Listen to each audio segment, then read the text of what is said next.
নমস্কার বন্ধুরা, আমি স্মৃতি। আজকের এই মিনি ব্লগে আমি দেখাতে চলেছি আর কি একটা পোড়ামাটির তৈরি শিব ঠাকুরের আর্ট।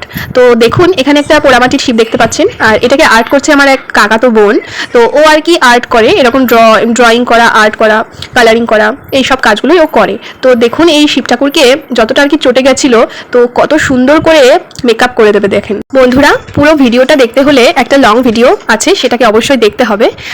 শিবের চোখ, তারপরে নাক, মুখ, সমস্ত কিছুই সূক্ষ্ম সূক্ষ্ম জিনিস আর্ট আর কি করেছে কত সুন্দর করে। তো দেখুন শিবটাকে কত সুন্দর লাগছে না? তো বন্ধুরা, আপনার এই ভিডিওটা যদি ভালো লেগে থাকে তো অবশ্যই লাইক করে দেবেন আর সাবস্ক্রাইব করে দিন প্লিজ। আর দেখা হবে পরে কোনো মিনি ব্লগ নিয়ে। Bye bye.